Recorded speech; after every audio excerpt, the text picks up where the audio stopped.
벌써 이게 마지막 시간이 된 것이 참 아쉽습니다. 또 언제 다시 뵙게 될지 기대하는 마음으로 하나님께서 보내주시는 때가 오기를 기다려보도록 하겠습니다. 이번에 또 여러모로 이렇게 수고해 주시고 섬겨주신 한 분 한 분께 감사를 드리고 본 교회뿐만 아니라 또 다른 지역에서까지 와주신 한 분 한 분을 주님의 이름으로 한 번 더 축복드리고 싶습니다. 우리 잠시 기도드리고 말씀을 살펴보도록 하겠습니다.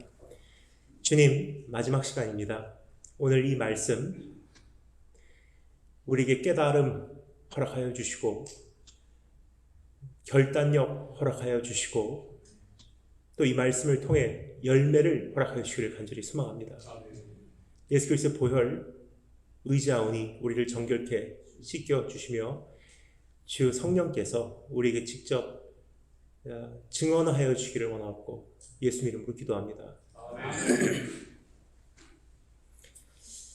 오늘 말씀 내용은 벨사살 왕이 집권한 지 3년째 되는 해에 다니엘이 본 꿈에 대한 내용입니다. 1절에 보면 이렇게 기록되어 있죠. 우리가 본 말씀에 이것을 포함시키지는 않았습니다. 하지만 시간 관계상 그렇게 했을 뿐이지 사실 오늘 이 말씀은 우리가 지금 그 다니엘서 8장 전체를 전제로 우리가 나누고 있다는 것을 여러분께서 마음에 두시고 오늘 말씀을 들어주시면 감사하겠습니다. 1절 말씀 제가 읽어드리겠습니다. 나 다니엘에게 처음에 나타난 환상 후 처음에 나타난 환상은 벨사살 왕이 집권 1년 차에 나타났습니다. 근데 그때 후에 벨사살 왕 제3년에 다시 한 환상이 나타나니라 라고 기록하고 있습니다. 이 말을 한 후에 다니엘은 자신이 본 환상에 대하여 구체적으로 설명을 하기 시작합니다. 우선 다니엘은 자기가 환상 속에서 장소 이동을 하게 된 점을 소개합니다. 2절, 내가 환상을 보았는데 내가 그것을 볼 때 내 몸은 엘람 지방 수산성에 있었고 내가 환상을 보기는 을레 강변에서이니라 라고 기록하고 있습니다. 그의 환상 속에서 그는 엘람 지방 수산성 을레 강변에 서게 된 것입니다. 엘람은 당시 다니엘이 살고 있었던 바벨론과 이제 2년 후에 쳐들어오는 메데 바사 제국의 중간 지점이라고 이해하시면 되겠습니다. 즉 지나가는 한 왕국과 다가오는 한 왕국의 교차점인 것입니다. 지는 묵은 권력과 뜨는 새 권력의 접촉점인 것입니다. 그 기로에 서서 그는 이 환상을 목격하게 됩니다. 그리고 역사에 대한 새로운 세계관을 소유하게 되었습니다. 그때로부터 약 2년 뒤 바벨론의 마지막 밤이 도래했을 때 그 왕은 암살되고 하룻밤 사이에 모든 정권 교체가 이루어지게 되는 정치적 대지진이 일어나게 됩니다. 그러나 그러한 급격한 변화 속에서도 잠잠할 수 있었던 이유가 바로 여기 있지 않나 생각이 됩니다. 당황하지 않고 혼란스러워하지 않고 불안해하지 않을 수 있었던 것은 그가 이러한 세계관을 이미 소유하고 있었기 때문입니다. 우리에게도 이러한 세계관이 필요합니다. 급격히 변해가는 시대를 살아가고 있습니다. 여기저기서 여러 가지 근거를 들이대며 끝이라고 외치기도 합니다. 그래서 매우 혼란스러울 때도 많습니다. 뿐만 아니라 모든 것이 불안정합니다. 정치에서 정세까지 사방이 흔들리고 있습니다. 심지어 자연세계가 눈앞에서 녹아내려가고 있습니다. 이러한 때에 우리는 당황하지 않고 혼란스러워하지 않고 불안해하지 않지만 동시에 경각심은 유지하고 시대에 민감하며 때를 분별할 수 있는 지혜를 소유하여야 합니다. 그러기 위하여 오늘 우리도 온전한 세계관을 갖고 있어야 하는 것입니다. 그래서 오늘 이 본문 말씀을 엘람의 설화라는 제목으로 살펴보도록 하겠습니다. 지나가는 시대와 다가오는 시대의 교차점에서 우리는 어떠한 관점으로 살아가야 하는가?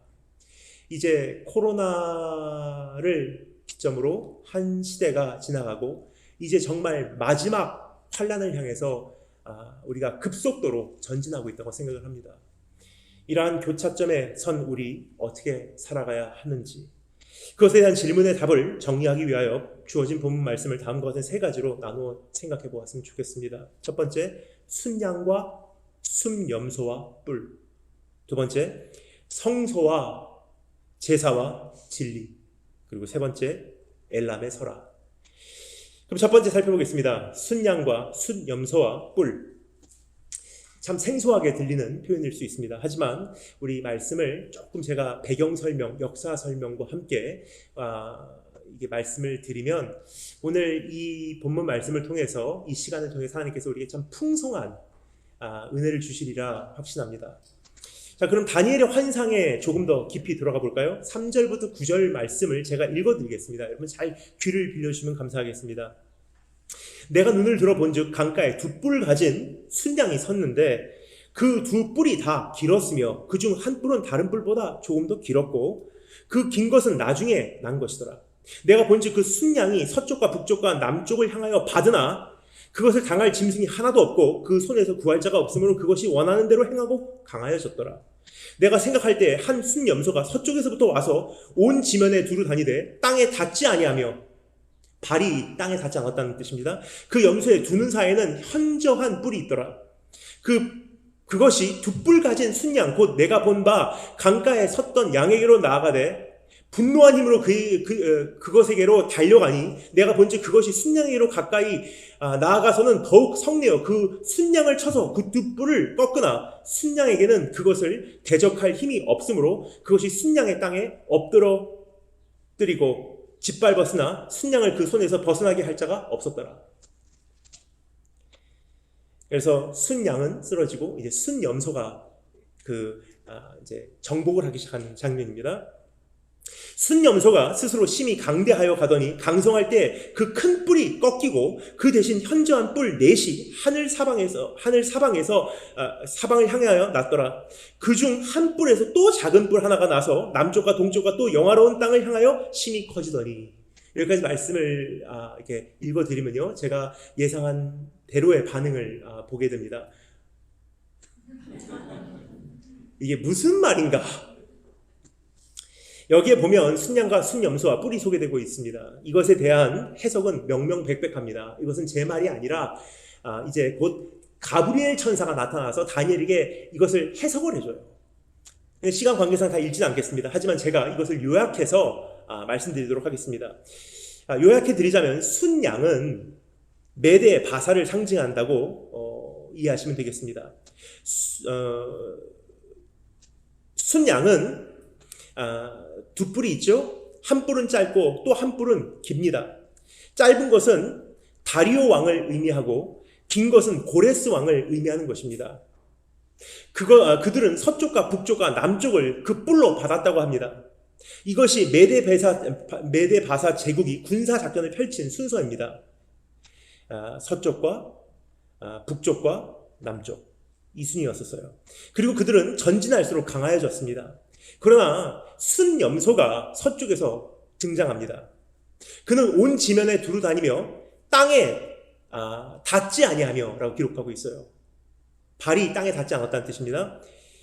다니엘서 7장에 보면 그는 표범과 같은 짐승인데 새 날개에 넷이 있고 라고 소개하고 있을 정도입니다. 그러니까 거의 날아다니는 수준이었다는 거예요. 이 순염소가. 이것은 날쌘과 신속함을 나타내는 표현입니다. 그만큼 공격이 순식간에 이루어진다는 뜻입니다. 가브리엘은 이 순염소는 헬라 왕을 상징한다고 합니다. 알렉산더 제왕입니다. 자, 그런데 그 두 눈 사이에 있는 큰 뿔이 꺾이고 네 뿔이 난다고 합니다.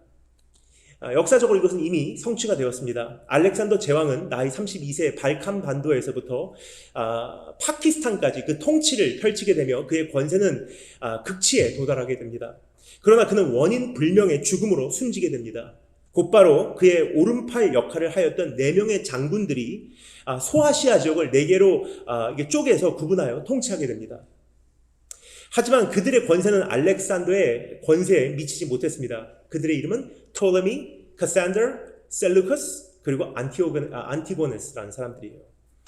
다니엘의 환상은 여기서 끝나지 않습니다. 9절에 보면 그중 한 뿔, 4개의 뿔 중에 한 뿔에서 작은 뿔 하나가 또 났다고 합니다.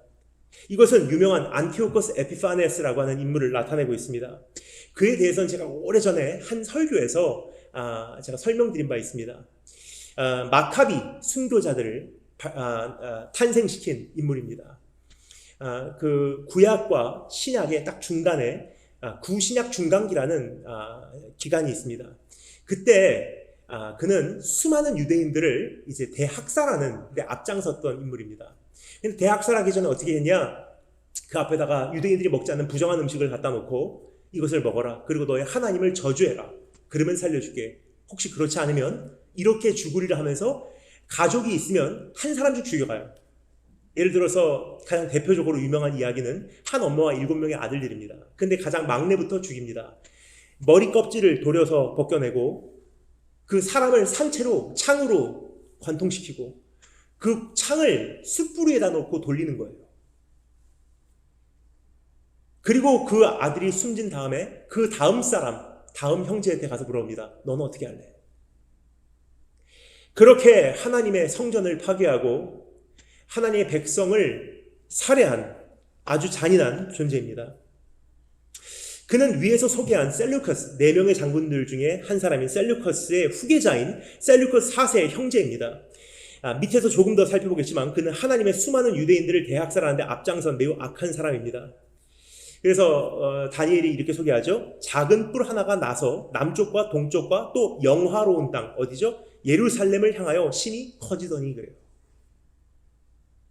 그리고 가브리엘은 그에 대하여 다음과 같이 경고하죠. 이 네 나라 마지막 때에 반역자들이 가득할 즈음에 한 왕이 일어나리니 그 얼굴은 뻔뻔하여 속임수에 능하며 아주 속임수에 능한 인물이었습니다. 자, 여기서 그냥 지나칠 수 없는 중요한 2가지만 짚고 넘어가도록 하겠습니다. 첫째, 다니엘의 입장에서는 이것은 아직 일어나지도 않은 사건들이었다는 사실을 우선 기억하기를 원합니다. 그러니까 하나님께서 이제부터 일어날 엄청난 사건들, 다니엘의 때부터 하면 이 안티오코스 에피파네스가 등장하기까지는 이제 굉장히 많은 시간이 남은 거예요. 이것은 아직 듣도 보도 못한 제국에 대한 소문이었습니다. 당시 다니엘이 놓여져 있는 현실은 바벨론 제국이었어요. 근데 하나님께서는 메대 바사 그리고 그 후에 오는 헬라 제국까지도 보이셨다는 것입니다. 다니엘이 놓여져 있는 것은 바벨론 제국, 그발 강가에 살고 있었던 이스라엘 민족의 소원은 굉장히 단순했어요. 소박했습니다. 바벨론 제국이 하루빨리 무너져주면 얼마나 좋을까. 그리고 나는 빨리 이제 고향으로 돌아갈 수 있으면 얼마나 좋을까. 예루살렘에 남겨진 백성이 원하는 바는 떠났던 가족이 돌아오는 것이고 바벨론으로 포로 생활로 끌려간 이들은 다시 그 본향으로 복귀하는 것이었습니다. 그러나 하나님께서 보이시는 비전은 이것보다 훨씬 컸다는 거예요. 하나님의 계획은요, 그들이 바벨론이 무너진다고 돌아오는 정도가 아니었다는 것입니다. 그러니까 우리가 생각하는 바와 하나님께서 지금 이 시대를 향해서 가지고 있는 생각이 굉장히 다를 수가 있다는 것을 말씀드리고 있는 것입니다. 우리가 원하는 것은 코로나 곧 끝나겠지. 근데 하나님의 계획에 대해서는 지금 사실 아무도 몰라요. 이것이 더 장기화가 될지, 아니면 코로나에서 다른 질병으로 꼬리를 물고 정말 이것이 우리의 생각보다 더 심해질지. 하나님께서 우리에게 가르치기를 원하시는 세계관은 더 나아간다는 점을 지적하고 싶습니다. 우리가 보고 싶어하는 것보다 우리에게 보이기를 원하시는 것이 훨씬 더 넓고 크고 깊다는 사실을 말씀드리고 있는 것입니다. 우리가 갖고 있는 소박한 꿈 정도의 차원이 아니라는 거예요. 빨리 종식되고 여행이나 한번 가보면 좋겠다. 하나님께서는 아직 역사의 수평선에 나타나지도 않은 메데 바사 제국과 역사의 레이다에 감지되지도 않은 알렉산더 제국의 흥망성쇠를 미리 알리셨다는 점이 참 의미심장하지 않나 생각이 됩니다. 이것은 다니엘에게 한 가지를 각인시켜주는 메시지가 아니었나 싶습니다. 내가 다 알고 있다. 내가 역사를 조종한다. 내가 역사를 써나간다. 이제 곧 역사가 X에서 Y로 그리고 Y에서 Z로 간다. 모든 것이 순식간에 변할 것이다. 이것을 막을 자가 없을 것이다. 너는 지켜보아라. 놀라지 말아라. 나만 믿어라. 내 안에 거하라. 그리고 내 안에 잠잠하라. 이렇게 미리 알리셨다는 것은요, I am in control. 내가 다 다스리고 있어. 그것을 알리시기 원하셨던 거예요. 이것이야말로 우리가 소유해야 하는 관점이 아닌가 싶습니다. 주님께서 역사를 알고 계시고 조종하시고 계시고 써나가시고 계시다는 사실을 믿는 것입니다.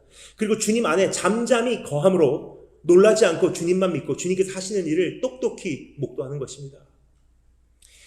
둘째, 한 가지 또 짚고 넘어가기로 원하는 것, 오늘 소개되고 있는 이 순양과 염소에 대한 논쟁의 여지는 없어도 가브리엘 전서가 너무나 명명백백하게 말했기 때문입니다.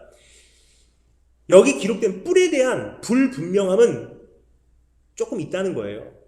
여기에 기록된 뿔에 대한 불분명함을 가지고 충돌은 신학계 안에서 존재한다는 사실을 잠시 짚고 넘어가도록 하겠습니다. 특히 마지막에 난 작은 뿔에 대한 논쟁이 심한 것 같습니다.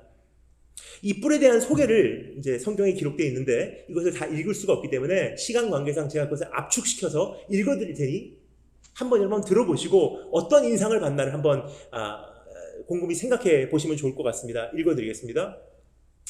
이 4개의 뿔 중에서 하나의 뿔이 났는데 그 뿔은 어떤 뿔인지 소개합니다. 이 뿔이 영화로운 땅을 향하여 The beautiful land, 예루살렘을 향해서 심히 커지더니 그것이 하늘 군대에 미칠 만큼 커져서 하나님의 군대에 미칠 만큼 커져서 그 군대와 별들 중에 몇을 땅에 떨어뜨리고 스스로 높아져서 군대의 주제를 대적하며 그에게 매일 드리는 제사를 없애버렸고 그의 성소를 헐었으며 그는 속임수에 능하며 그 권세가 강할 것이나 자기 힘으로 말미암는 것이 아니며 그가 장차 놀랍게 할 파괴 행위를 하고 자의로 행하여 형통하며 강한 자들과 거룩한 백성을 멸하리라. 그가 꾀를 베풀어 제 손으로 속임수를 행하고 마음에 스스로 큰 채하며 또 평화로운 때에 많은 무리를 멸하며 또 스스로 커서 만왕의 왕을 대적할 것이나. 어떤 인상을 받으세요? 이 사람이 이런 인물일 것이다. 제가 위에서 지금 이 말씀드린 이 뿔에 대하여 뭐라고 소개해드렸죠? 이것은 안티오코스 에피파네스라고 하는 역사의 한 인물이라고 소개를 드렸습니다. 그런데 지금 읽어드린 이 부분만 쏙 빼서 언뜻 드리면 이것은 적그리스도에 대한 경고라고 충분히 해석할 수 있는 여지가 있다는 거예요. 그래서 논쟁이 적지 않은 것입니다. 이것이 여기서 말하고 있는 것이 역사에 나타난 한 인물을 가리키는 것이냐 아니면 이제부터 올 적그리스도를 향한 것이냐. 지금까지 역사의 무대에서 이러한 인물들이 수없이 많이 등장해 왔습니다. 우선 안티오코스 에피파네스, 번역하면 안티오코스 the madman, 미치광이 안티오코스예요. 너무너무 잔인하니까 기분 안 들면 죽이는 거예요. 그 사람은. 근데 그가 다가 아니었다는 거예요. 그가 끝이 아니었다는 거예요. 로마의 네로 황제를 비롯하여 히틀러, 호메이니, 후세인까지 이 목록은 계속되고 있어요. 오늘까지도. 이러한 정치, 군사, 테러 집단 지도자들이 등장할 때마다 사회와 교회는 줄곧 말해왔습니다. 적그리스도다. 이제 종말이다. 그러나 우리가 생각했던 최종적인 적그리스도는 여태까지는 매번 아니었다는 거예요. 그리고 물론 세상의 종말도 아직은 아니었습니다. 그럼 우리는 이러한 상황에 대하여 어떻게 이해해야 하는 것일까? 오늘 이 말씀의 마지막 부분에서 정리하겠지만 이 말씀은 상당한 분량의 수수께끼를 의도적으로 우리에게 던져주고 막이 내리게 돼 있어요. 하나님의 의도예요. 수수께끼를 던져주고 막을 내려요. 26절에 보면 이것을 그냥 간직하라고만 오늘 이 말씀에서 말하지 않습니까? 넌 이것을 간직하라 그래요. 즉 100% 이해하라. 이 시대에 지금 어떤 일들이 일어나고 마지막 시대의 징조는 이러할 것이며 그리고 이 마지막 시대의 역사가 이렇게 해서 세상의 종말이 오리라라는 것을 100% 이해하라고 주님께서 말씀하시지 않습니다. 마음에 담으라. 갖고 있으라. 소중히 여기라. 그러면 사용할 날이 오리라. 개봉할 날이 오리라. 유용한 날이 오리라 라는 뜻입니다. 한마디로 요약해서 말씀드리자면 아직은 꼭 집어서 누가 최종적인 적그리스도인지는 모른다는 거예요. 그러나 한 가지 확실한 것은 지나온 역사에 안티오코스 에피파네스가 그 시작점이 되었고 그 이후로 이와 같은 동일 인물들이 끊임없이 연속으로 배열됐다는 것입니다. 이것은 무엇을 의미합니까? 역사는 언제나 또 하나의 순양이 등장하게 되어 있고 또 하나의 순염소가 등장하게 되어 있다는 것입니다. 그들은 끊임없이 자기의 뿔로 힘겨루기를 해나갈 것입니다. 그 속에서 약한 자는 망할 것이고 강한 자는 흥할 것입니다. 이 가운데 어떤 이들은 탁월하게 강할 것이기도 하며 또 특별하게 악한 이들도 등장할 것입니다. 이러한 세상의 끊임없는 소용돌이 속에서 역사가 요동치더라도 지극히 높으신 분께서는 지존하고 계시다는 뜻이에요. 그 어떠한 것에도 영향을 받지 않고 지극히 높으신 곳에서 지켜보고 계시다는 사실을 우리에게 알려주는 하나님의 음성입니다. 자신의 뜻대로 역사를 거침없이 진행하고 계신 중이라는 뜻입니다. 그분 앞에서 그 어떠한 뿔도 티끌에 불과하다는 것입니다. 그분께는 그 어떠한 정권도 역사의 한 장면에 지나치지 않는다는 거예요. 우리의 입장에서, 우리의 관점, 우리의 렌즈로 보잖아요. 바벨론 제국이 와 최종적인 역사의 종말이다 생각을 해요. 하나님의 입장에서 봐서는요, 점이에요. 바벨론 다음에 메데바사가 지나가면 역사의 흐름 속에서 또 잊혀지고 헬라 제국이 등장하고, 헬라 제국인가 하면 알렉산더의 4명의 장군들 중에서 한 사람의 후손으로 안티오코스 에피파네스 같은 사람이 등장해서 교회를 힘들게 하고, 그러니까 우리의 관점과 하나님의 관점이 너무나 다르다는 사실을 우리 조금 오늘 한번 가슴에 되새겨보기로 원합니다. 이것이 우리가 세상 살아가는데 굉장히 필요한 것 같아요. 뭐냐, 우리는 세상 전체가 뭐냐, 우리 눈앞에 있는 것들이기 때문에 힘들어요. 안 지나갈 것 같아요. 근데 하나님의 입장에서는 이것도 지나가, 이것도 일시적인 거야 라고 말씀하시고 계십니다. 하나님께 있어서 이 세상 임금은 잠시 권세를 위탁받은 꼭두각시에 불과하다는 사실을 말씀드리고 있는 것입니다. 하나님께서 자신의 권위로 세상 정치 지도자들을 그 뜻에 맞춰서 그냥 세우셨대요. 그러니까 왕이 세워지고 왕이 패하는 것도 하나님 주권 안에 달렸다는 거예요. 역사의 주인공은 우리 여호와 하나님이십니다. 따라서 안티오코스 에피파네스 이건 역사의 최종적인 적그리스도 이건 무슨 상관이겠습니까? 어차피 거기서 거깁니다. 어차피 꺾일 뿔에 지나지 않는다는 뜻이에요. 처음 꺾이냐 마지막에 최종적으로 꺾이냐의 차이일 뿐입니다. 하나님께서는 안티오코스 에피파네스도 꺾으셨어요. 근데 마지막 날 등장할 최종적인 안티오코스 에피파네스 적그리스도도 하나님께서 꺾어버리실 거예요. 그러면 이 관점을 가지고 있는 그리스도인들은 얼마나 우리가 담대할 수밖에 없냐는 질문을 드리고 있는 것입니다. 주님 오시는 직전까지 역사는 끊임없이 반복되며 비슷한 또 하나의 뿔을 복제해낼 것입니다. 이번이야말로 그 작은 뿔이라고 생각할 만한 존재를 우리에게 등장시킬 것입니다. 중요한 것은 그 뿔을 보고 있어서는 혼란스러울 수밖에 없습니다. 저 사람이냐, 이 사람이냐, 저 사람이냐, 저 사람이 적그리스도냐, 이번엔 진짜 끝이다. 근데 분명히 기억하십시오. 뿔은 계속 바뀌어요. 뿔은 불확실합니다. 뿔은 논쟁의 여지를 남겨줍니다. 뿔의 정체를 꼭 알아야 할 때가 오면 주님께서 마음에 간직해두었던 지식을 개봉해 주실 것입니다. 저 사람이다. 그러나 지금 우리가 기억하고 마음에 두어야 하는 세계관은 그 뿔의 분명한 운명이에요. 그 뿔이 누구냐가 아니라 그 뿔이 누구이든 간에 하나님의 성소를 헐고 주의 백성들을 고난 속으로 이끈 그 뿔은요 반드시 하나님께서 멸망시키신다고 하나님께서 성경에서 말씀하셨어요. 25절에 보면 이렇게 기록했죠. 그가 꾀를 베풀어 제 손으로 속임수를 행하고 마음에 스스로 큰 채하며 또 평화스러운 때에 많은 무리를 멸하며 또 스스로 커서 만왕의 왕 누구죠? 하나님을 대적할 것이나 그가 하나님의 손으로 말미암지 아니하고 깨지리라 그래요. 그가 사람의 손으로 말미암지 아니하고 깨지리라고 말합니다. 사람이 대적해서 그 뿔이 꺾이는 것이 아닙니다. 사람이 피한다고 이 뿔의 세력을 피할 수 있는 것도 아닙니다. 사람이 준비한다고 이 뿔의 힘을 맞설 수 있는 것도 아닙니다. 그러나 사람의 손으로 말미암지 아니하고 뭐라고 기록되어 있죠? 하나님이 개입하셔서 그가 깨지리라 라고 하나님께서 선언을 하셨어요. 이것이 그의 운명입니다. 이것이 매번 증명된 그 뿔의 운명입니다. 히틀러도 그렇게 죽었죠. 호메인이 그렇게 끝났죠. 사담 후세인 그렇게 재판받았죠. 이것이 최종적으로 증명될 그 뿔의 운명입니다. 이것을 알고 마음에 간직하는 것이 우리의 능력입니다. 너는 이 환상을 간직하라 그래요. 마음에 두고 있어라. 그 마음에 두면 무엇이 우리 안에 정리가 되냐? 이것도 지나간다. 이 핍박도 일시적이다. 이 정부도 영원할 것 같은데 이것도 끝난다.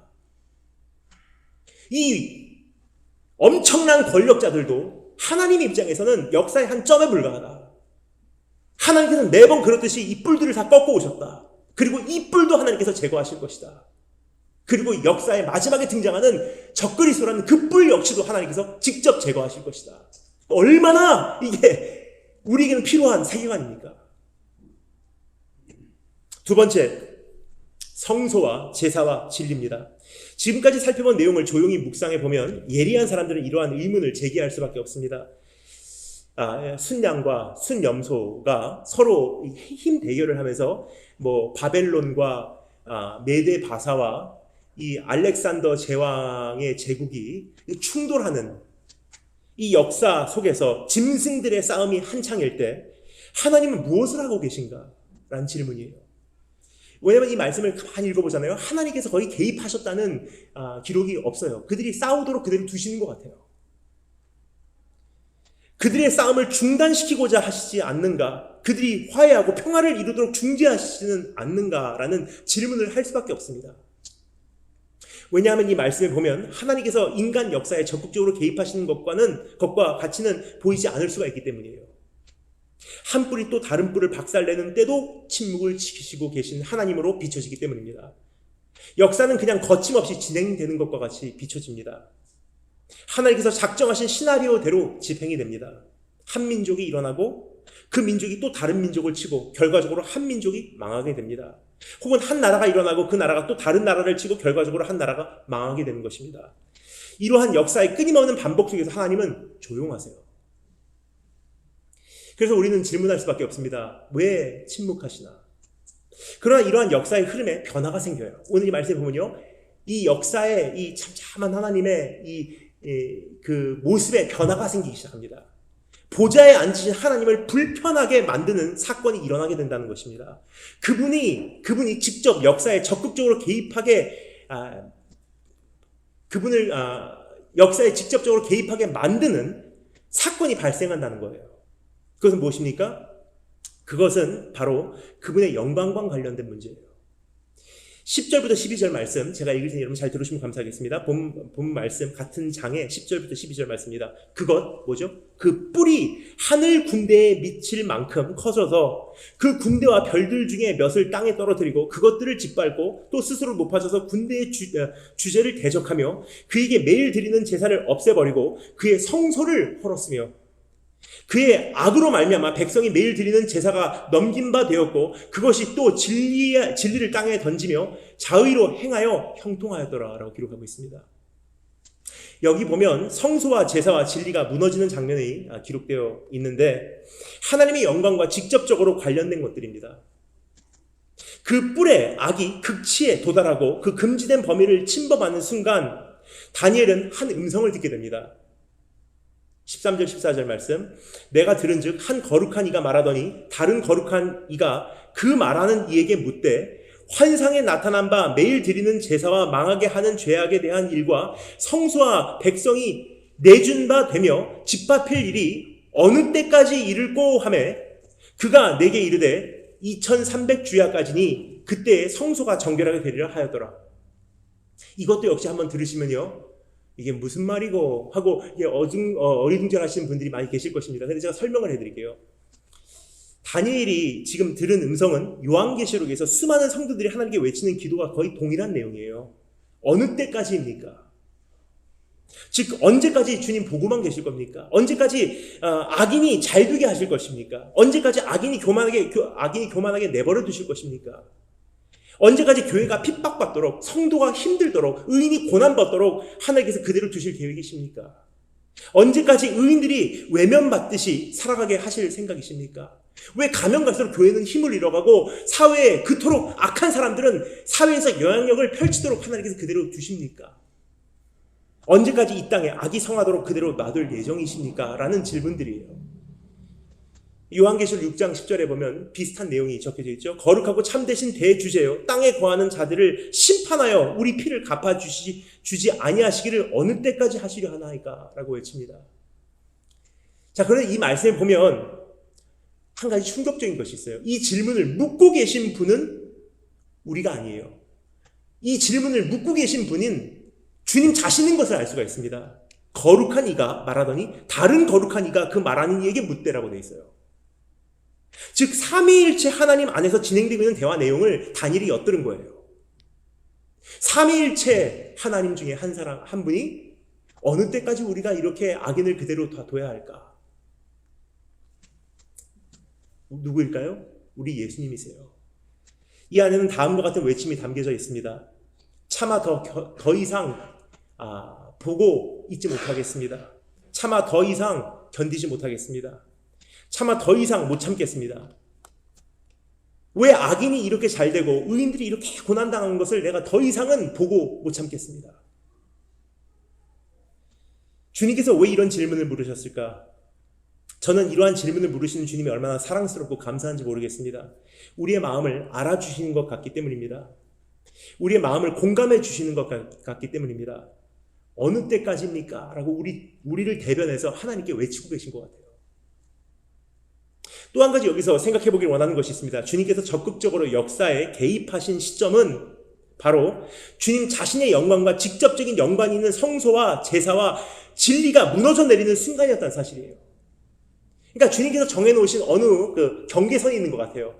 이 이상은 침범하지 말아라. 근데 이 세상의 악한 자들, 그 거센 뿌리요, 하나님의 성소와 제단과 예배와 주의 성도들을 건드는 순간 주님께서 불쾌한 내색을 하시면서 보좌에서 일어나시는 거예요. 주님이 목소리를 발하시는 순간, 주님이 침묵을 깨시는 순간, 주님이 보좌에서 불편하신 표정을 나타내시는 순간은 다름 아닌 바로 이러한 순간이었다는 사실을 기억하기를 원합니다. 여러분, 우리가 교회를 지킨다고 생각을 합니다. 지난 2년 반 동안 우리가 참 사실 수고 많았어요. 그렇지만 지난 2년 반 동안 정말 내가 교회를 지킨다고 생각했지만 사실 오늘 다시 한번 주님 앞에서 인정하기를 원하는 것은 주님이 주님 자신의 교회를 지켜오신 거예요. 우리가 예배를 지킨다고 생각합니다. 그러나 교회와 예배는 주님께서 보존하시는 것입니다. 그래서 저는 이번 코로나를 통해서 정말 절실하게 깨달은 것이 한 가지 있다면 아무리 예배를 드리고 싶어도 모일 수 있도록 허용해 줄게 해야지 모이는 거지. 너무나 당연하게 우리가 당연히 모이는 거겠지라고 생각하고 온 것 같아요. 근데 어느 날 우리가 이러한 환경 변화를 통해서 새삼 깨닫게 되는 것. 모일 수 있어. 이번 주에도 모일 수 있도록 허락해 줄게 라고 하셨기 때문에 모이는 것 뿐이에요. 예배를 오도록 허락해 주셨기 때문에, 오도록 부르셨기 때문에 오는 거지, 사실 예배는 내가 지키는 것이 아니더라고요. 우리는 허락된 제도권 안에서 숨어서 신앙생활을 조용히 할 수는 있습니다. 하지만 그 제도에 맞서서 대대적으로 싸우는 것은 주님의 뜻이 아님을 말씀드리고 싶습니다. 그래서 뭐냐? 교회는 주님이 지키시고 주의 백성은 주님이 지키시고 주의 나라는 주님 자신께서 확장하시기 때문에. 그래서 핍박이 교회를 망쳤습니까? 아니에요. 핍박은 오히려 하나님 나라를 확장시켜버렸어요. 이것은 주님을 잡으려고 찾아온 사람들을 향하여 칼을 뽑아 그 귀를 베어버리는 것과 다름이 없는 행동인 것 같습니다. 교회를 지키기 위해서 세상과 충돌하고 예배를 유지하기 위해서 세상을 대적하고, 주님을 잡으러 온 사람들, 그들을 견디지 못하고 칼을 뽑아서 그들의 귀를 베어버린 베드로를 향해서 주님께서 뭐라고 말씀하십니까? 칼집에 꼽으라 그러세요. 책망하세요. 칼을 칼집에 꼽으라 라는 것은요, 다른 말로 표현하면 즉 두 번 다시 그 누구도 내 이름으로 폭력을 휘두르지 말아라. 그 어느 교회도 내 이름으로 세상에게 폭행을 가하지 말아라. 그 어느 성도도 내 이름으로 제도를 거스르지 말라는 뜻이에요. 그리고 자신을 잡으러 온 사람들에게 주님은 아무런 대항이 없이 그냥 잡혀가셨어요. 도살자에 끌려가는 어린 양과 같이 말없이 죽임을 당하셨다고 이사야 선지자는 기록하고 있지 않습니까? 그래서 이번에 코로나 사태를 가만히 돌아보면요, 교회가 참 많이 세상과 정부를 향해서 대항을 했던 것 같아요. 근데 돌아보니까 사실 우리가 지켰습니까? 아니에요. 교회는 하나님께서 지키시는 것이고, 몽둥이를 들면 교회는 그냥 숨는 거예요. 당하는 입장이에요. 그래서 세상에서 가장 약한 사람이 누구냐? 목사예요. 그래서 저희 어머니가 저에게 항상 말씀하십니다. 싸움하면 네가 지게 돼 있어. 왜냐? 잃을 게 많거든요. 하나님 영광 가리고. 주의 백성들은 나 때문에 실족하고 사역은 산산조각 나고 수많은 사람들은 저런 사람이 목사라면 나 예수 안 믿어 하고 떠나가고 그냥 결국은 지게 돼 있는 거예요. 그게 여러분 목사뿐만입니까? 성도예요. 근데 우리가 지금 미국도 미국이었지만 사실 한국에서 참 마음 아팠던 것은요. 교회가 세상을 향해서 배려하고 너그럽지 못했던 것이 지난 2년 반 동안 코로나 사태를 통해서 얻은 우리의 그 성적 보고가 아닌가 생각이 돼요. 그래도 그것이 정의였습니다. 그것이 하나님을 위해서 한 것입니다. 그러면 열매가 좋아야죠. 그러면 코로나가 끝남과 동시에 수많은 사람들이 교회를 보고 야 정말 잘했습니다 하고 그것이 신앙인이라면 나도 믿음을 갖겠습니다 하고 와야 되지 않겠습니까? 그런데 천하보다 귀한 한 사람의 영혼이 지금 교회를 싫어하는데 어떻게 합니까? 그렇다면 우리가 정말로 주님 앞에서 우리가 잘했다고 말할 수 있을까요? 그래서 주님께서 우리에게 미리미리 당부하시는 거예요. 내 교회, 내 백성, 내 나라, 내 계획은 내가 지킨다. 우리는 어떻게 하라고요? 그냥 굴복하라는 거예요. 때리면 맞고 따라오면 도망가고 핍박하면 숨고 대적하면 흩어지라는 거예요.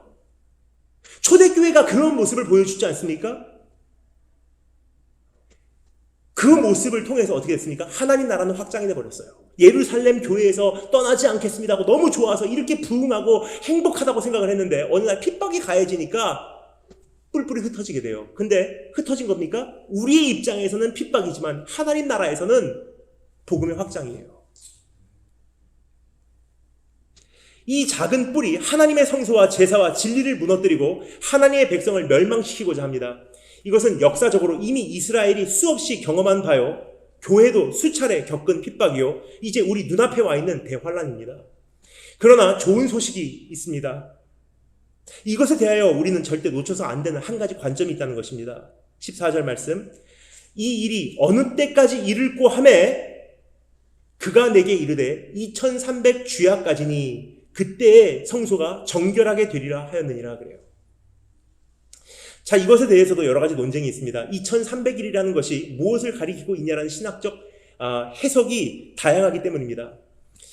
그런데 중요한 것은 아무리 봐도 이것에 대한 속 시원한 답이 없다는 사실을 먼저 말씀드리고 싶습니다. 하지만 제가 오늘 속 시원한 답을 여러분께 드리도록 하겠습니다. 2300일 동안 교회가 이것을 당한대요. 근데 그 2300일이 뭐냐는 질문에 대한 답은 제가 드리지 못해요. 하지만 한 가지 제가 명쾌한 대답을 드리도록 하겠습니다. 2300일의 정확한 의미는 적어도 지금까지는 밝혀지지 않았습니다. 이것에 대해서도 주님께서 마음에 간직하라라고만 말씀하신 한 맥락이 아닌가 생각이 됩니다. 그것을 알려고 하지 마. 그냥 마음에 간직하고 있어. 그러면 언젠가는 알게 될 거야. 하지만 제가 분명하게 말씀드릴 수 있는 한 가지는 바로 이것입니다. 2300일이라는 이 기간을 통해서 우리에게 한 가지는 확실해진다는 거예요. 성소와 제사와 진리가 무너지고 주의 백성이 위기에 몰린다 할지라도 한 가지 분명한 것은 이러한 환란의 끝이 2300일 후에는 온다는 거예요. 즉 우리가 겪는 이 문제가요, 끝이 있다는 거예요. 언젠가는. 그것만은 분명해요. 2300일이 정확하게 무엇을 상징하는지는 몰라도 2300일 후에는 이 악몽이 막을 내리게 된다는 것은 정해진 바라는 것입니다. 따라서 지금 아무리 환란이 막 가는 것 같아도 끝이 존재하는 사실을 여러분 기억하기를 원합니다. 역사가 뒤죽박죽하고 정세는 어지럽고 세상은 이제 내일이 없는 것까지 달려가고 있는데 역사의 방향은 사방이 아니라 종말을 향해서 한 방향으로만 가고 있다는 사실을 이제는 우리가 다시 한번 가슴에 되새기기를 원합니다. 상황이 만만치 않아도, 세상이 악해져도, 사회의 악이 극치에 도달해도, 교회가 벼랑 끝에 매달려도, 사람들이 하나님을 조롱해도 정해진 기일이 만기가 되면 그 뿔은 꺾이게 된다는 사실이에요. 그래서 여러분 오늘 우리가 참 힘들다 하는 것들 있잖아요. 사회적으로나 정치적으로나 교회적으로나 가정적으로나 우리 개개인의 인생의 관점에서나 한 가지 위로를 얻기를 원하는 것은 끝이 온다는 것입니다. 영원토록 가는 게 아니에요. 하나님께서 정해놓으신 만료일이 존재한다는 사실을 우리 마음에 갖기를 원합니다. 이 뿔이 꺾이는 것뿐만 아니라 오늘 이 말씀에 보면 그때의 성소가 정결하게 되리라 그래요. 그러니까 이 뿔로 인해서 참 힘들었던 기간이 끝남과 동시에 여기 말합니다. 성소가 하나님의 그 성전이 정결하게 된대요. 이것에서는 두 가지 현실이 전제되고 있음을 우리가 조금 기억해야 합니다. 첫째는 이방인들이 성소를 더럽히게 하였기에 그날이 오면 그 성소가 다시 정결하게 된다는 뜻이 아닙니다. 여러분, 그 예루살렘 성전이요, 원래는 진짜 거룩했는데 바벨론이 들어와서 그 성전을 더럽혀서 부정해졌고 바벨론이 떠나니까 정결해진 것입니까? 아니에요. 하나님께서 바벨론을 보내신 이유가 있어요. 뭐죠? 더러웠기 때문에, 성전이. 그래서 그것을 완전히 분해시키고 하나님께서 재건하셨을 때는 정결한 성전으로 다시 세우신 거예요.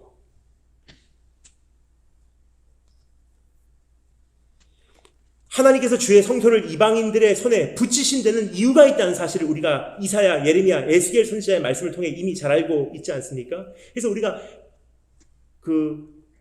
코로나가 끝나서 참된 예배를 드리는 게 아니에요. 코로나 때는 우리가 참된 예배를 못 드리는 게 아니에요. 원래 잘 못 드리고 있었어요. 근데 이 상황을 통해서 우리가 연단을 받는 거예요. 찌꺼기가 다 걸러지고 우리의 본 모습을 실제로 거울로 확인하듯이 비춰 내 모습을 진단받고, 그래서 이 기간이 끝나게 되면요, 그래서 정결하게 되는 거지, 원래는 정결했는데 지금 부정하고 나중에 정결해지는 것이 아닙니다. 그래서 둘째, 그 성전은 이방인들의 발길이 닿기 전에 이미 부정했습니다. 그러나 고난의 안기가 거친 후에 다시 정결해지는 날을 얻게 될 것이라는 약속을 주님께서 하고 있다는 사실을 우리가 기억하기를 원합니다. 불을 통과하고 연단의 과정을 돌파하며 순결하게 된다는 뜻입니다. 이것이 성소와 제단과 진리가 일시적으로 무너질 수밖에 없었던 이유입니다. 성도가 고난을 받을 수밖에 없었던 이유가 바로 여기 있어요. 성소와 제단과 진리가 재건되기 위해서, 다시 재건하기 위한, 다시 성별하기 위한, 다시 드려지기 위한 목적이라는 것입니다. 그래서 어제도 말씀드렸습니다만 이 코로나 사태를 통해서 무너져 내리는 것들에 대하여 저는 그렇게 연연하지 않습니다. 가슴 아파하지 않습니다. 하나님은 영원한 것이 영정케 되기 위해서 모든 것을 진동케 하신다고 어제도 말씀드렸죠. 그러면 진동케 하심 속에서 무너져 내렸다는 것은요, 어차피 무너져 내릴 것들이에요. 어차피 본질 위에 세워지지 않았던 것들이에요. 그 진동 속에서 무너져 내리는 것은 하루빨리 어차피 무너져야지 하나님 나라에 도움이 되는 것들이었어요. 더 이상 그 프로그램 못해요. 코로나 정도로 못하는 정도의 프로그램은 어차피 영원한 나라에 합당한 프로그램은 아니었어요. 코로나 때문에 더 이상 사역 못하고 제가 한국으로 복귀했습니다. 다행이에요. 왜냐? 이 세상 질병 정도로, 눈에 보이지 않는 미생물 정도로 하나님 나라의 그 일이 중단될 정도로의 기초를 가지고 사역을 했다면요, 그 사역은 어차피 하루빨리 바꿔야 되는 거예요. 이제 이런 것들을 다 가지치고 하고 나니까 어땠겠습니까? 코로나 전과 후가 굉장히 많이 바뀌어요. 가벼워졌고요. 이제는 우리가 한정된 물질을 가지고 어디에다가 집중적으로 쏟아부어야 되는지, 무엇을 위해서 기도해야 되는지 조금 더 구체적으로 모든 것이 단순화되지 않나 생각이 됩니다. 무너지고 있는 것들과 새롭게 세워지고 있는 것들의 교차로에 서 있는 우리는 엘람에 와 있습니다. 지금 한 시대에 굉장히 많은 것들이 무너져 가고요, 이제 새로운 것들이 세워져야 하는 지금 교차점에 우리가 서 있는 거예요. 한 제국이 가고 새로운 제국이 떠오르고 있는 수평선을 바라보고 있습니다. 그런 우리는 이제 무너지는 것들에 연연해서는 안 됩니다. 마음을 굳게 먹어야 한다는 것입니다. 하나님께서 하시는 새로운 일들을 기대해야 합니다. 그래서 우리가 코로나 전에 이런 프로그램 했었는데 코로나 끝난 다음에 다시 그것을 도입하자, 내려놓으시기 바랍니다. 시대가 바뀌었어요. 코로나 전에 이런 형태로 우리가 전도했었는데 코로나 끝난 다음에, 그동안 못했지만 이 코로나 끝난 다음에 우리가 또 그렇게 전도하자, 아니에요. 형태가 바뀌어야 돼요. 하나님께서 하시는 일에 동참한다는 것이 그것이 아닌가 생각이 됩니다. 제가 첫날부터 몇 번 반복해서 말씀드린 바가 있습니다. 하나님의 일하시는 손에 제가 방해가 되기 싫어서 모든 사역을 제가 다 직접 취소했다고. 근데 이것을 몇 번 말씀드렸지만, 몇 번 말씀드린 이유가 뭐냐? 제가 잘 전달을 못할까봐, 이 의미를 잘 100% 전달할 수 있을까 하는 이 조바심이 있어서 그랬습니다. 그래서 오늘 다시 한번 말씀드릴 수밖에 없습니다. 저는 처음 사역 출발을 중국에서 출발했어요. 근데 제가 중국에 처음 도착했을 때 저를 키워주신, 그 당시 저를 딱 스카우트해주신 중국에 참 오랫동안 선교 활동을 하신 무명의 선교사님께서 이렇게 말씀하십니다. 네가 중국 선교, 네가 가지고 있는 거 가지고 할 수 있다고 생각하냐? 조금 제가 기분이 별로 안 좋았습니다. 왜냐면 막 신학교 졸업하고 미국에서 안수받고 출발했는데 그래도 내가 남친내기인데 어떻게 나한테 네가 가지고 있는 거 가지고 선교할 수 있다고 물어보나? 근데 그분이 이렇게 말씀하세요. 나무를 알기 위해선 숲을 알아야 돼. 중국 선교를 바로 하기 위해서는 중국을 통해서 하나님께서 세상에 어떻게 복음화 시키시기를 원하시는지 하나님의 경영 전체를 알고 있지만 중국에게도 도움이 되지 않는다는 거예요. 그러니 그분께서 너는 나를 따르라 그러시더라고요. 근데 제가 좀 기분이 안 좋았기 때문에 아직 저는 이것을 받아들일 준비가 안 됐습니다. 나중에 연락드리겠습니다 하고 연락처만 받고 헤어졌는데 그날 밤 제가 잠을 못 잤어요. 마음에 무슨 엄청난 불이 점화된 느낌이 들어서 밤을 새고서 그분께 새벽에 다시 전화를 드렸습니다. 어제는 무례히 했던 것을 용서해 주십시오. 한 번만 더 기회를 주신다면 이제는 정말 따라가면서 제가 이제까지 바로 선교는 이거다라고 생각했던 이 틀을 몽땅 다 철거하고 새로운 틀을 내가 배우겠습니다. 근데 그분을 통해서 참 기가 막힌 것들을 배웠어요. 저에게는 감당하기 힘든 것들. 예를 들어서 이렇게 저를 이제 교육을 하셨어요. 북한과 중국 국경선 단동부터 시작해서 저쪽 훈춘을 지나서 가장 꼭대기 러시아와 중국과 북한이 만나는 그 시점까지 저희가 육로로 횡단을 했어요. 쭉 올라갔어요. 그러면서 저에게 정리해 주신 것들 여러 가지가 있지만 대표적으로 이런 것들입니다. 남북 통일을 위해서 한국교회가 기도하고 있는 것이 너 하나님 뜻이라고 생각하냐? 뭐 그런 것부터 시작하는 거예요. 그러니까 제가 당연히 하나님 뜻이죠 라고 얘기를 했는데 이제 생각에 대한 정리를 바꾸세요. 한국교회가 영적 빅딜을 해야 되는데 미국 교회와 해야 할 것 같냐? 중국 교회와 해야 할 것 같냐? 우리가 경제 파동이 왔을 때, 특별히 IMF가 터졌을 때 굉장히 우리가 힘들었어요. 굉장히 힘들었는데 IMF 때 한 가지 하나님께서 큰 일을 하셨어요. 뭐냐? 대한민국 사회 안에 기업들 구조조정을 하지 않았습니까? 근데 구조조정을 하는 가장 한 가지 중요한 그 내용이 뭐였냐면 이제는 우리 혼자 자생하는 것이 아니라 빅딜을 맺는 거예요. 빅딜을 다른 나라하고. 우리도 이제 영적 빅딜을 맺을 때가 됐어요. 어느 나라와 빅딜을 맺어서 우리가 그 나라를 배울 것인가, 벤치마킹 할 것인가. 근데 이것을 우리의 대상으로 누가 삼냐가 굉장히 중요해요. 미국과 유럽과 서방교회를 한국과 중국교회가 모방을 하잖아요. 이슬람권 못 갑니다. 그럼 땅끝까지 복음을 누가 전파하겠습니까? 근데 만약에 한국교회가 중국교회와 북한교회를 우리가 담기 시작하잖아요. 그 눈높이로 우리가 낮아지잖아요. 중국 가서도 아무런 부작용이 없어요. 이슬람권 가서도 추방당하지 않습니다. 그럼 선교가 우리에게는 이제는 만료일이 다가오고 있는 것이 아니라 하나님께서 우리의 선교를 확장시켜 주시는 거예요. 지금 다 말씀드릴 수 없지만 이런 부분들을 그분께서 다뤄주셨는데 그 중에 한 가지가 이거예요. 하나님 나라에 도움이 되지 않는 것들, 땅끝까지 복음이 전파되는 것에 방해가 되는 것들이 있대요.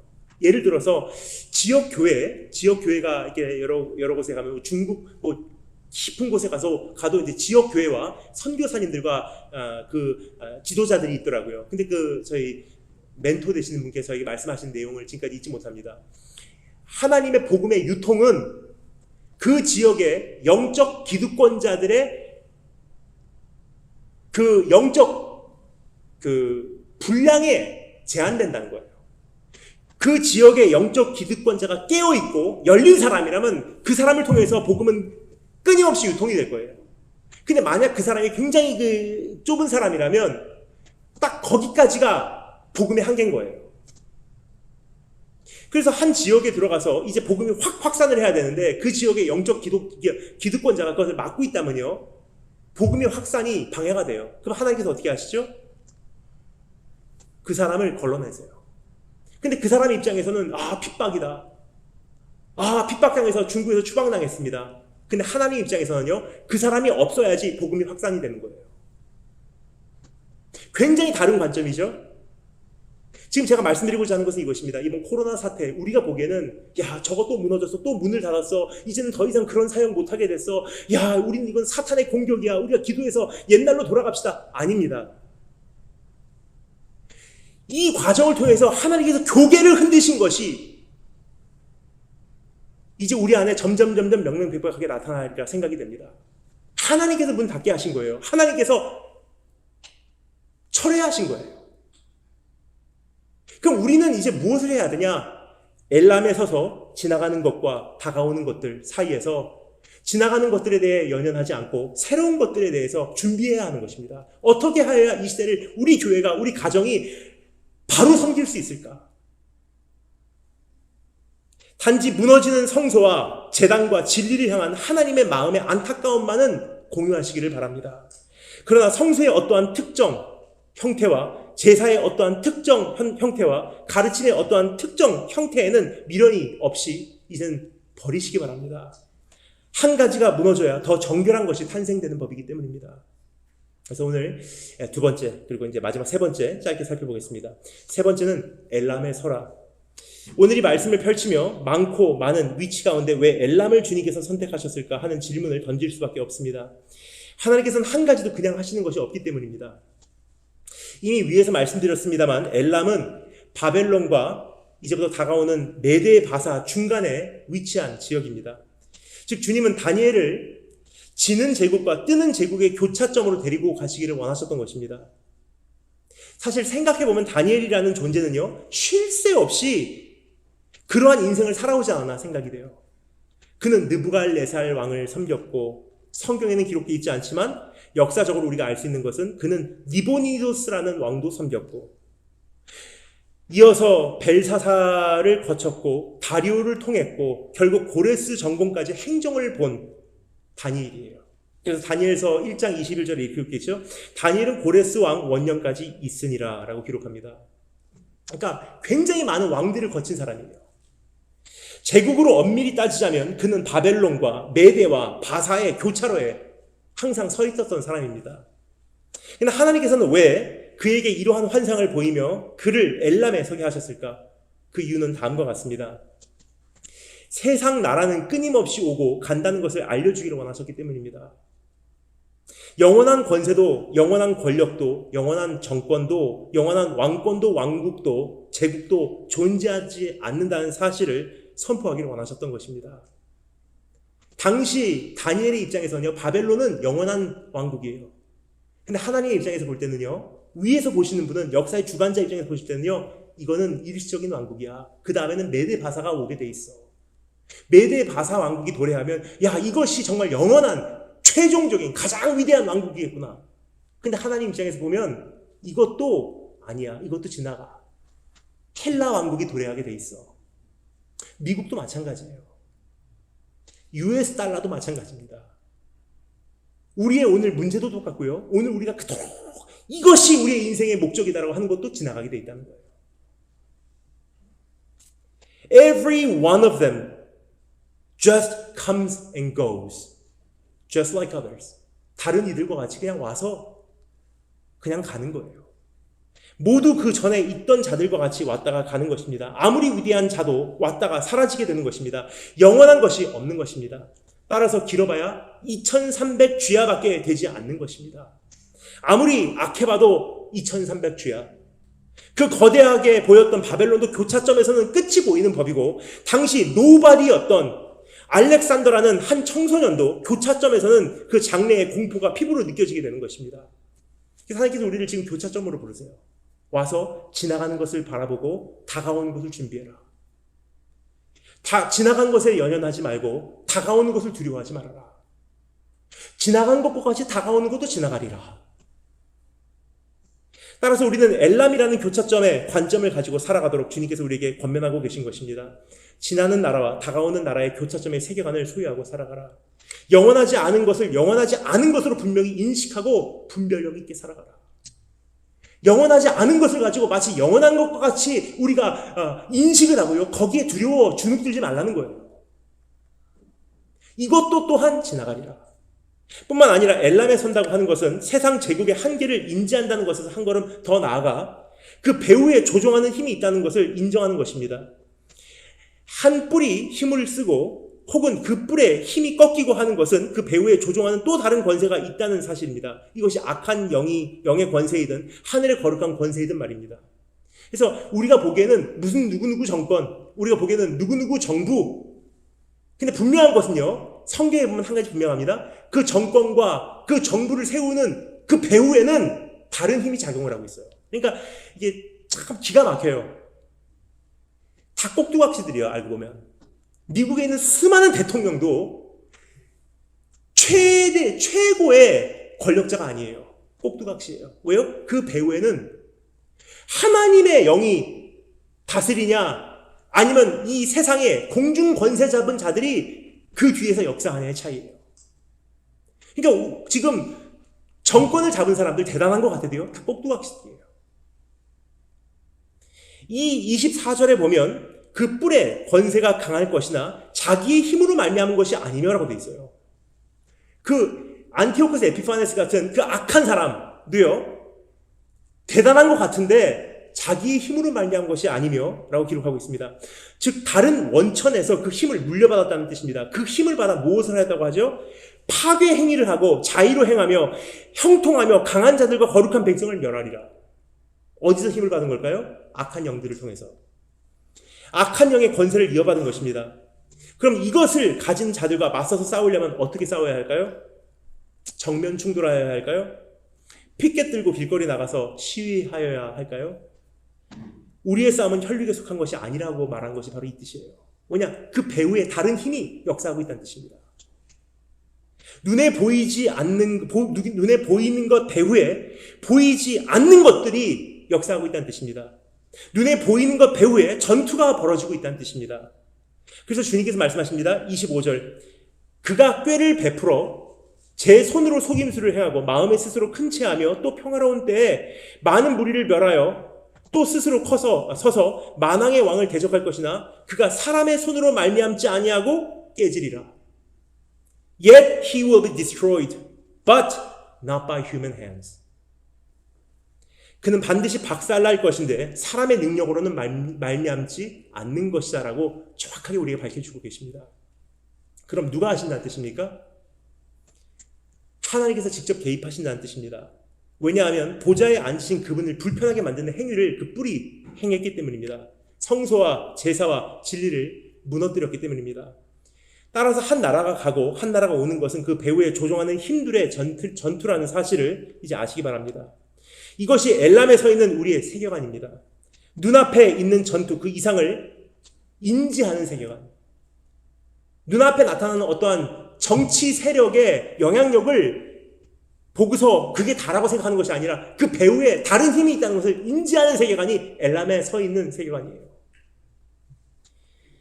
이것이 교차점에 선 사람들의 안목입니다. 그럼 마지막으로 엘람에 선다고 하는 것은 하나님을 향한 경외심을 의미한다는 사실을 잠깐 짧게 살펴보고 마치겠습니다. 환상을 보여주신 그날, 하나님께서 다니엘에게 이 환상을 보여주신 그날, 하나님은 다니엘에게 어떠한 답을 주시기보다 수많은 수수께끼와 궁금증을 안겨주셨다고 제가 말씀을 드렸습니다.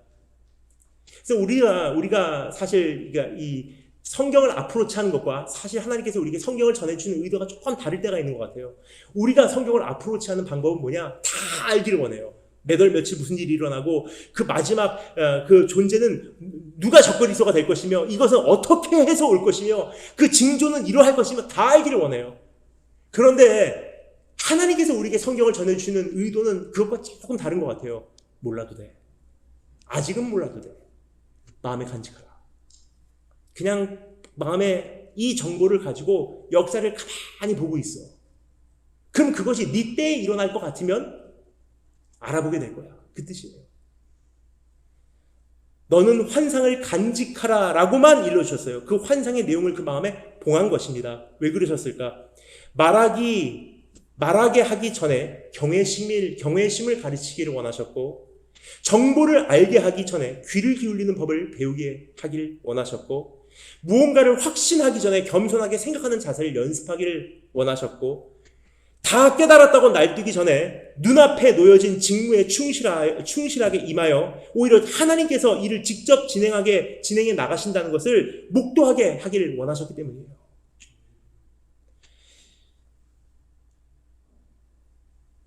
그래서 오늘 이 말씀 마지막 구절 어떻게 됐죠? 다니엘이 며칠 동안 참 힘들어했어요. 받은 이 환상의 충격이 너무나 셌기 때문에. 근데 마지막에 어떻게 됐죠? 다시 자기 직무로 복귀해서 자기 일을 하게 돼요. 이게 하나님께서 우리에게 바라는 거예요. 정말로 엘람에 서 있는 사람들은요, 알 거는 알되 자기 직무로 돌아가서 매일매일의 생활에 충실한 거예요. 마지막에 온다는 것도 알아요. 세상에 종말이 온다는 것도 알아요. 이제 정말 끝이 다가왔다는 것도 알아요. 내일이 정말 소망이 없다는 것도 알아요. 근데 오늘의 삶으로 돌아가서 행정을 맡았대요. 그냥 왕의 행정을 맡았더라. 우리는 보게 될 것입니다. 끊임없이 악의 교차를, 인류 역사 속에 끊이지 않는 교차를, 하나님의 백성들을 향한 공격들, 성소를 향한 공격들, 예배를 향한 공격들, 성도들을 향한 공격들, 우리의 신앙을 향한 도전들, 민족과 민족의 전투, 대학살, 포로생활, 노예생활, 식민지생활, 신성모독, 종교 자유 박탈, 전쟁 등등을 우리는 이 교차점에서 보면요, 다 보게 되는 거예요. 이것도 지나가고, 이것인가 하면 이것도 지나가고, 이것도 지나가고, 이것도 지나가고. 그때마다 우리는 이거 굉장히 심각한 줄 알아요. 끝이야. 근데 하나님께 뭐라고요? 마음에 간직하고, 내가 어떻게 하는지 잘 봐봐. 주의 교회는 내가 지킬 거야. 하나님의 백성은 내가 보호할 거야. 이것들은 절대로 끊이지 않습니다. 주님 오실 때까지 이것들은 끊이지 않아요. 한 뿔이 나고 두 뿔이 나고 두 뿔이 한 뿔을 죽이고 그 한 뿔에 또 한 뿔이 나고 네 뿔이 났는데 거기서 또 한 뿔이 나고 굉장히 복잡해요. 역사는 그렇게 흘러가고 있어요. 근데 우리는 그 뿔이 하나 등장할 때마다 끝이다 하는데 아니었었어요. 왜 그러냐? 주관자 되신 하나님께서 너는 여기까지만 살아라. 넌 여기까지만 감당해라. 이 선은 넘지 말라. 하늘에 계신 자가 웃고 계시대요. 이 세상 사람들이 음모를 꾸밀 때. 그래서 우리는 놀래지도 않습니다. 놀래서도 안 되는 것입니다. 무서워해서도 안 되는 것입니다. 이 세상을 두려워해서도 안 되는 것입니다.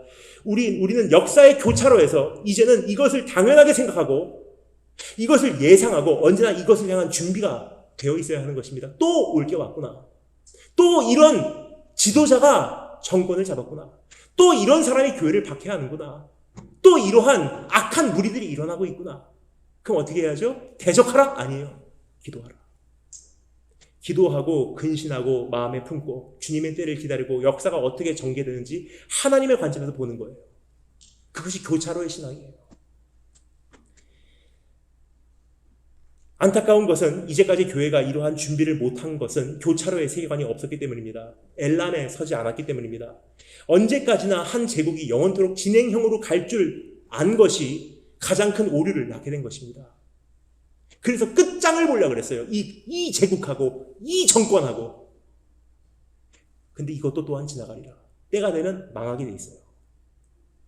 이제는 우리 모두가 엘람에 서기 원합니다. 수많은 악이 교차로를 건너온 것을 준비하시기 바랍니다.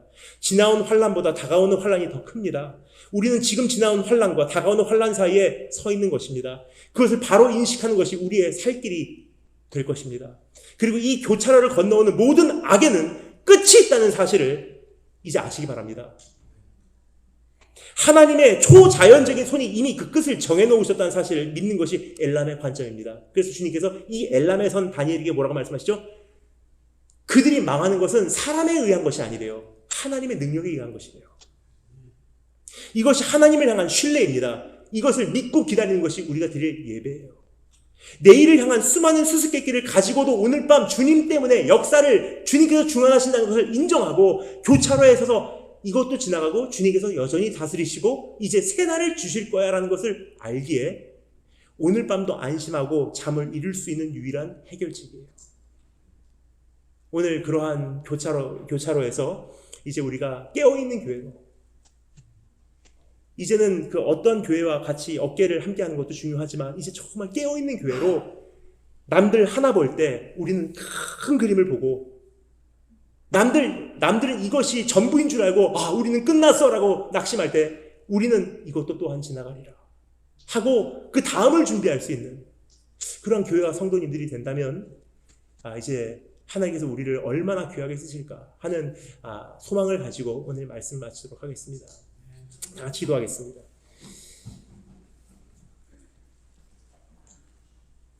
쉽지 않은 말씀이었지만 오늘 이 말씀에서 우리가 꼭 들어야 하는 진리가 선포되었는 줄 압니다. 그래서 오늘 이 말씀을 듣고 우리가 몇 가지 기도 제목을 가지고 우리 짧게나마 반응하는 기도를 주 앞에 드리도록 하겠습니다. 왜냐하면 우리가 말씀을 듣고 끝나는 것이 아니라 하나님의 말씀에는 반드시 반응이 요구되기 때문입니다. 그것이 마땅한 자세입니다. 그래서 오늘 우리가 첫 번째 이렇게 기도했으면 좋겠습니다. 하나님, 엘람에 서겠습니다. 이게 끝이구나 생각하니까 정말로 이제는 좌절할 수밖에 없었는데 오늘 이 말씀을 통해서 엘람의 관점으로 세계를 보고 나니까 하나님, 우리는 희망이 생깁니다. 아무리 거대하게 보이는 제국도 지나갈 것이고 아무리 견고하게만 보이는 고난과 아픔과 문제도 주님의 기일이 다 차면 끝이 오기 때문입니다. 여러분, 이 세상은 영원한 것이 없습니다. 좋은 것도 끝이 있지만 아무리 힘든 깊은 밤도 끝나게 돼 있는 법입니다. 근데 이것은 엘람이라는 교차로에 서지 않고는 보이지 않습니다. 한 제국, 자신들을 포위해서 그 전쟁을 이기고 포로로 끌고서 자기네 제국으로 데리고 온 바벨론 제국이 무너진다는 것은 꿈에도 상상을 못했을 것입니다. 하지만 하나님의 기일이 되니까 끝났어요. 그렇다고 우리는 집으로 가는 게 아니더라고요. 하나님의 계획은 바벨론에 이어서 메데 바사 제국의 일부분을 이스라엘로 하여금 경험케 하는 것이었습니다. 그러니까 주님께서 말씀하시지 않습니까? 내 생각이 너희의 생각과 다르다. 너희 계획이 나의 계획과 다르다. 그래서 오늘 주님 앞에 우리가 드릴 수 있는 최선의 굴복은 무엇이냐? 엘람에 서는 거예요. 하나님, 내가 주님의 관점에 서서 지고 떠오르는 제국을 바라보겠습니다. 가고 오는 세대를 바라보겠습니다. 한 가지도 궁극적인 것이 아니고 모든 것이 다 부분적인 것이고 일시적인 것을 주님 앞에서 오늘 보게 됩니다. 다 같이 그러한 마음으로 오늘 말씀 다시 한번 되새기며 한번 기도하도록 하겠습니다. 다 같이 기도하겠습니다. 주님,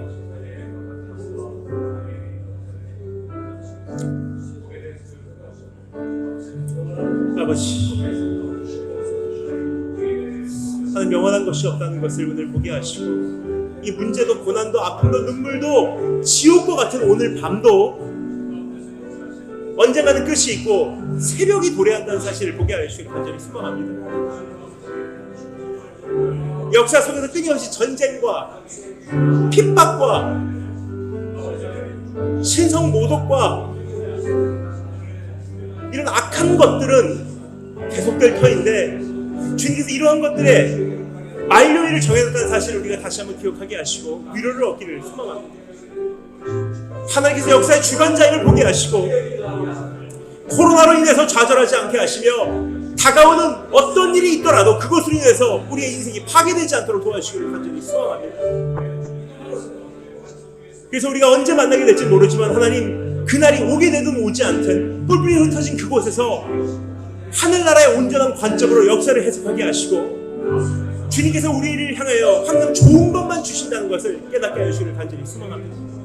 그래서 주님 신뢰함으로 기다림, 주님 신뢰함으로 참음, 주님 신뢰함으로 인내함이 우리 삶 속에 열매 맺게 하여 주기를 간절히 소망합니다.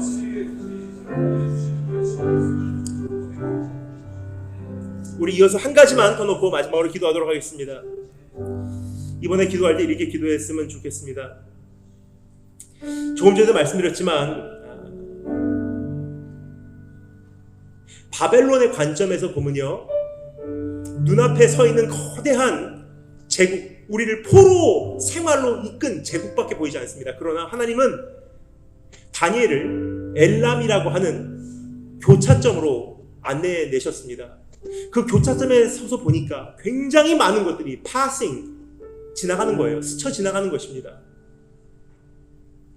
하나님의 백성들을 향한 공격들, 성소를 향한 공격들, 민족과 민족의 전투, 대학살, 포로생활, 노예생활, 식민지생활, 신성모독, 새로운 신학, 현대신학, 종교자유 박탈, 전쟁, 핍박, 해 아래 새 것이 없다고. 이것은 지금까지 계속 진행되고 있는 일입니다. 근데 그때마다 우리는 끝이다 라고 한탄합니다. 하지만 오늘 이 말씀을 통해서 얻기를 원하는 관점은 이것입니다. 끝이 아니라는 거예요. 또 주님은 우리를 이끌어내실 것이고, 근데 그것으로 끝나지 않습니다. 이것들도 또 우리의 삶에 올 것이라는 것입니다. 그래서 여러분, 저는 오늘 이 말씀을 마치고 떠나게 되지만 여러분을 다음에 뵙게 되는 날이 언젠지는 모르겠습니다. 하지만 그날 전까지 또 어떤 일이 있을지 모릅니다. 하지만 이제 여러분께 당부를 드리고 싶은 것은 이것입니다. 그날이 온다 한들, 그러한 상황이 우리 눈앞에서 펼쳐진다 한들, 여러분, 이제는 우리는 알기 원합니다. 이것도 또한 지나가리라. 그럼 우리의 역할은 분명합니다. 마음에 간직하라. 마음에 간직하라. 그리고 다니엘의 모습, 내가 그 환상으로 말미암아 놀랐고 그 뜻을 깨닫는 사람도 없었느니라. 하지만 여러 날 앓다가 다니엘이 어떻게 했죠? 일어나서 왕의 일을 보았더라. 다시 일상으로 돌아가는 거예요. 그래서 오늘 이 부흥회를 마치면서 여러분께 꼭 부탁드리고 싶은 것은 이것입니다. 우리가 그 관점은 소유하고요, 또 한 가지, 오늘 이 부흥회를 통해서 은혜를 받고 내일에 대한 정확한 이해도 얻었지만, 다니엘 일어나서 왕의 일을 보았더라. 자기 일상으로 돌아가시기 바랍니다. 돌아가서 충실히 직장에서, 일터에서, 가정에서 살아내시기 바랍니다. 이것이 하나님께서 우리에게 보이시는 관점과 환상을 마음에 품은 사람들의 마땅한 자세인 것입니다. 그래서 오늘 결단합니다. 하나님, 이제 엘람에 서서 그 관점을 소유하고 우리는 이제부터 어떠한 상황이 펼쳐져도 두려워하지 않을 것입니다. 하나님의 손이 주관하고 계시기 때문입니다. 그래서 그것을 믿기에 우리는 오늘 이 예배를 마치고 다니엘이 일어나서 왕의 일을 본 것 같이 이제 우리도 일어나서 각자 가정으로, 학업으로, 직장으로, 일터로, 그리고 문제의 현실 속으로 내 골방으로 돌아갑니다. 거기서 이제 또 충실히 잠잠히 주의 말씀을 마음에 간직하고 살아내겠습니다. 오늘 그러한 결단으로 마지막 한 번 더 우리 힘을 합하여 기도드리도록 하겠습니다. 다 같이 기도합니다.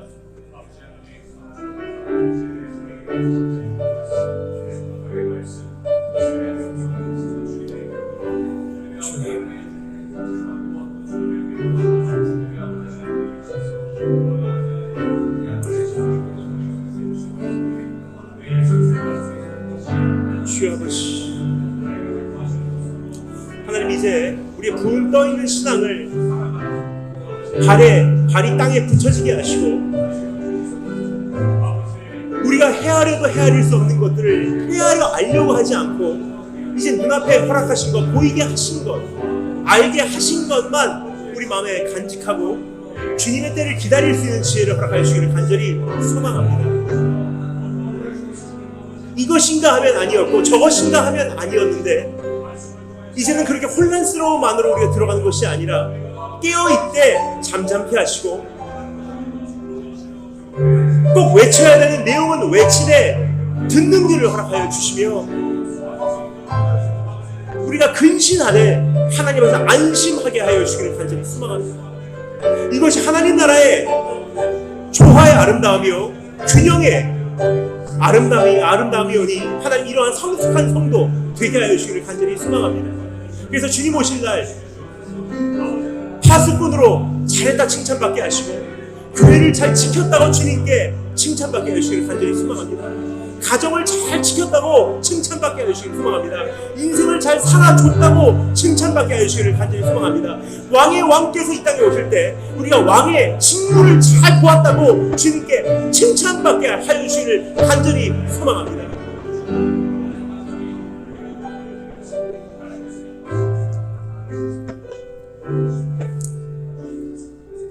주님, 지난 3일간 우리에게 큰 은혜 주심에 감사를 드립니다. 지나온 날들에 대한 것도 우리가 해석하였고, 앞으로 일어날 일들에 대해서도 소식을 접했고, 그리고 이제는 우리는 그 중간에 서서 어떻게 살아가야 하는지도 배웠습니다.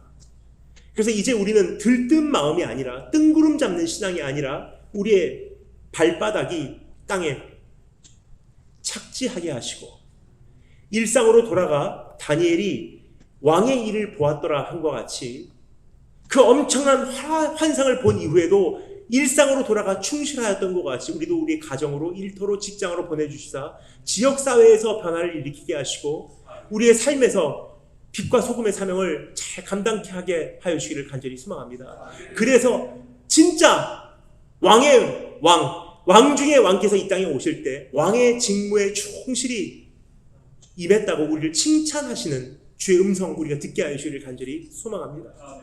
주님, 우리 눈앞에 있는 참 많은 문제들이 있습니다. 정치적 문제부터 경제적 문제, 그리고 지금 사회에 우리의 신앙과 정반대되는 무브먼트들이 날뛰고 있습니다.